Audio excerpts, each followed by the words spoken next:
जम्मू कश्मीर के लोगों का जो 10 साल का इंतजार था वो कल खत्म हो गया और कल तीसरा फेज जो था वो असेंबली चुनाव का था और कल 3 फेजेस में जम्मू कश्मीर में जो चुनाव है वो संपन्न हो गए हैं। उसके बाद आपको बता दें कि 8 अक्टूबर को जो है वो रिजल्ट जो आना है वो अभी बाकी है। सोशल एक्टिविस्ट मेरे साथ इस टाइम मौजूद है सतवीर सिंह मनास, इनसे बात करते हैं। ये भी कल लोगों के बीच में थे और ये भी एक वोटर है, काफी ज्यादा लोगों के बीच में एक्टिवली ये मौजूद थे। इनसे बात करते हैं कि लोग किस तरीके का जो है वो फील कर रहे थे, कैसा उन्हें लग रहा था, किस तरीके की एक्साइटमेंट जो है लोगों के बीच में थी, क्योंकि 10 साल के बाद उन्हें मौका मिला था कि अपने जो वो वोटिंग राइट है उन्हें प्रैक्टिस कर सके। सतवीर जी, आप भी कल अपने एरिया में आपने काफी जगहों पे विजिट किया होगा, लोगों के बीच में भी गए होंगे, लोगों से बात भी जो है आपने की होगी। क्या लग रहा था, लोग किस तरीके का जो है कल महसूस कर रहे थे? 10 साल के बाद उन्हें मौका जो है वो मिल रहा था अपना वोट जो है वो कास्ट करने का। देखिए, कल मैं लोगों के बीच में गया। हम पिछले जब से चुनाव शुरू हो रहे हैं तो इंडिपेंडेंटली जो चुनाव लड़े हैं, हमने कईयों के साथ हमने पूरा वाबस्ता रखा और पूरा चुनाव देखा है हमने। पिछले 10 साल से जो चुनाव नहीं हुए, तो कल तो चलो वोट डालना था, वोटिंग राइट था, सभी जगह गए भी, जहाँ जहाँ पे हमें जाना था सबको देखा। लेकिन जो चुनावों में हमने एक चीज देखी, सबसे पहले तो एक्साइटमेंट थी जो 10 साल के बाद चुनाव हुए।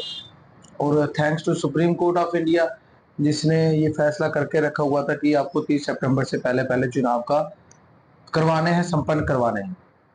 और चुनाव संपन्न हो गए और लोग खुश इसलिए थे कि इनकी पिछले 10 सालों से जो हालत हुई है हमारे जम्मू कश्मीर राज्य की, क्योंकि बाकी स्टेट्स की मैं बात नहीं करता, लेकिन जम्मू कश्मीर एक ऐसा राज्य था जिसको विशेष दर्जा प्राप्त था। और उस विशेष दर्जा प्राप्त राज्य की जो 10 साल में हालत हुई है, वहाँ की जनता की जो हालत हुई है, वो त्राहिमाम कर रहे थे। वो चाहते थे कि एक बार चुनाव हो।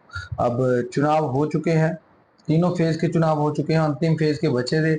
और अंतिम फेज में जो चुनाव हुए हैं उसका रिजल्ट भी अच्छा आएगा। और मेरे ख्याल से इस बार जनता ने जो फैसला किया है, जनता ने पार्टियों को नहीं चुना है, जनता ने इस बार अच्छे नेताओं को मौका देने के लिए अपना वोट डाला है। और ऐसा आपको आज के अखबारों में सब जगह आपको दिख भी रहा होगा।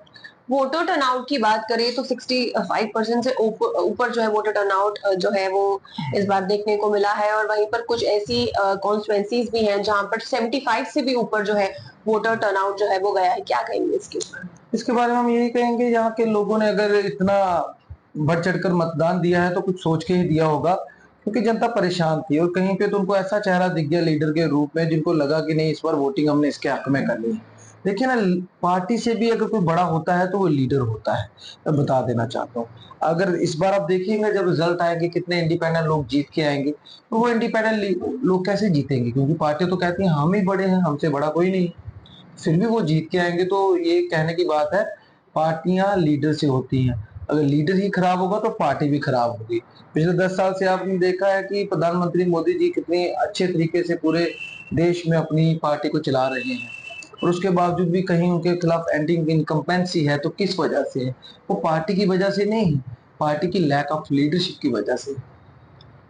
अगर हम इंडिपेंडेंट कैंडिडेट्स की बात करें तो कल ही जो 7 डिस्ट्रिक्ट में जिस तरीके से पोलिंग हुई है, करीब करीब 415 कैंडिडेट थे जो कल मैदान में थे और जिनके लिए वोटिंग जो है लोगों ने की है। और वहीं पर अगर हम जम्मू नॉर्थ की बात करें, जहां से आप भी हैं, जो आपका एरिया पड़ता है, वहीं से करीब कोई 17 कैंडिडेट थे,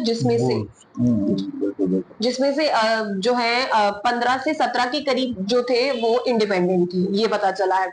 तो आपको क्या लग रहा है कि क्या ऐसी नीड है कि इस बार जो कैंडिडेट्स है वो इंडिपेंडेंटली जो है वो मैदान में उतर रहे हैं? देखिए, 10 साल का गुस्सा है।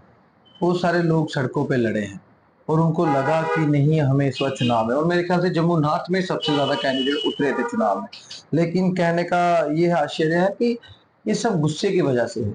देखिए, पॉलिटिक्स जो होती है वो लगातार रेगुलरली अगर पार्टियां अपने हिसाब से काम करते रहें, जैसे चुनाव होते रहें, तो ये एंटी इनकम्बेंसी की वजह थी कि आप खुद समझ सकते हैं कि सबसे ज्यादा 17 कैंडिडेट उतरे थे।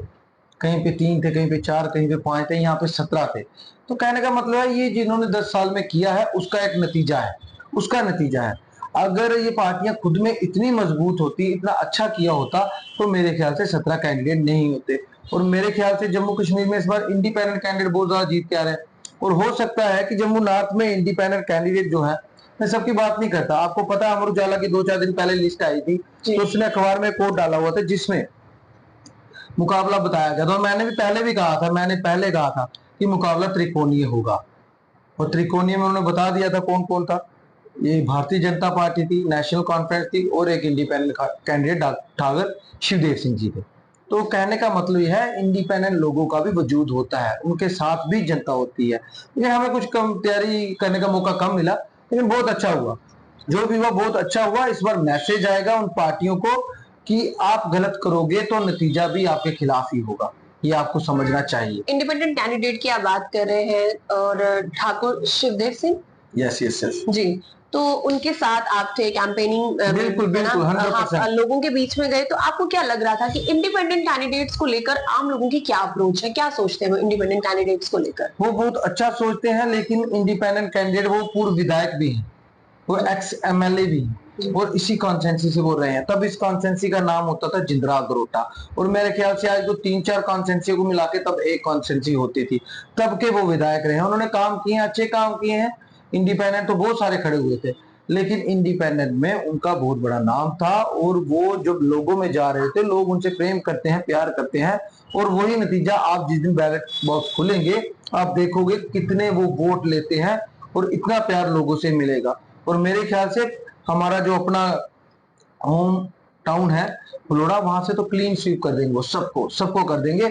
और बाकी जितने भी जमुनाथ के एरिया है वहां से भी उनको लोगों से बहुत सारा प्यार मिलेगा, इन 12 दिनों में बहुत प्यार मिलेगा। तो ये कहते हैं कि एंटी इनकम्बेंसी इसको कहते हैं। ये कहते हैं अगर गलत नतीजा, गलत काम नहीं किया जाए, गलत तरीके से टिकटें नहीं बांटी जाए, तो ये आप जितने भी इंडिपेंडेंट देख रहे हो, तो ये उतरते नहीं है मैदान में। इनको पार्टियां खुद, पार्टी की लीडरशिप खुद ऐसा गलत करती है कि इंडिपेंडेंट लोगों को उतरना पड़ता है, तो उनको दिखाना पड़ता है, और उनको दिखाना पड़ता है कि पार्टियां अगली बार जब भी फैसला ले तो सोच समझ के ले, ये उनके खिलाफ होता है, ये उनके खिलाफ होता है। और नेता भी अगर समझ जाएंगे, बड़े बड़े नेता, जम्मू नॉर्थ के रिजल्ट आएंगे, जो बड़े बड़े नेता है खुद को वो समझ जाएंगे, उनको भी समझ आ जाएगी कि जोर जबरदस्ती से सियासत नहीं होती। ये जोर जबरदस्ती से सियासत नहीं होती, सियासत होती है प्रेम से, मिल बैठ के होती है। सियासत होती है लोकलिज्म को मद्देनजर रखते हुए। ऐसे नहीं हर बार आप जम्मू नॉर्थ पे, आपको शायद पता नहीं होगा, जम्मू नॉर्थ पिछले कई सालों से, कई दशकों से अपने लोकल कैंडिडेट के लिए तरस रही है जी। मैं जम्मू नॉर्थ से हूँ, और कई जम्मू नॉर्थ से लीडर हैं, बहुत सारी तैयारी करते हैं, पार्टियों के झंडे डंडे उठाते हैं। हम तो नहीं उठाते, आपको पता हमारी फितरत का, हम जो है हम हमसे ही हैं। तो जो झंडे डंडे उठा रहे हैं वो कभी कहीं ना कहीं सोचते होंगे कॉर्पोरेशन आने वाले वक्त में हमें एमएलए का चुनाव लड़ने का मौका मिलेगा। और जब आपको देख दिया जाए कि आपका सबसे ज्यादा, आपका एरिया है, सबसे ज्यादा इसमें वोट है, सबसे ज्यादा वोट बैंक है, और जम्मू नॉर्थ के लोगों को ही नजरअंदाज कर दिया जाएगा, तो किसी ना किसी दिन विद्रोह तो होगा। मैं तो शुक्रिया करना चाहता हूँ ठाकुर शिवदेव सिंह जी का, कि जिन्होंने एक लाइन खींच दी है कि नहीं अब हम सहन नहीं कर सकते, अब जम्मू नॉर्थ का कैंडिडेट जम्मू नॉर्थ से ही होगा। ये उन्होंने एक लाइन खींच दी है, और ये जो अपोजिशन की पार्टियां, चाहे कोई भी पार्टी है, उनके नेताओं को भी एक खुशी होगी अंदर अंदर से कि नहीं किसी ने तो स्टेप लिया, और हमने उनका पूरा साथ दिया है। और जब बैलेट बॉक्स खुलेंगे आपको दिख जाएगा कि 12 दिन की तैयारी में हमने क्या किया है। जो भी हमारे नतीजे होंगे पॉजिटिव नतीजे होंगे, ये भी मैं आपको बता देना चाहता हूँ। चलिए, शुक्रिया हमसे बातचीत करने के लिए। ये थे हमारे साथ socio political activist Satveer Singh Manas, जिनसे हमने बातचीत की कि किस तरीके से जो 3 फेजेस की इलेक्शन थी कल संपन्न हुई है, लोगों के बीच में किस तरीके का उत्साह था। 10 साल के बाद उन्हें अपना वोटिंग राइट जो है सो प्रैक्टिस करने का मौका मिला था, तो लोग जो है कैसा फील कर रहे थे। आप भी अपनी राय जो है कमेंट सेक्शन में जरूर शेयर कीजिएगा। एंजेलिना स्टीफन, प्रभा साक्षी के लिए जम्मू से। अगर आप भी लेना चाहते हैं देश दुनिया की तमाम जानकारी, तो आज ही सब्सक्राइब करें हमारे चैनल को। साथ ही नीचे दिए बेल आइकन को जरूर दबाएं ताकि हर अपडेट आप तक पहुंच सके।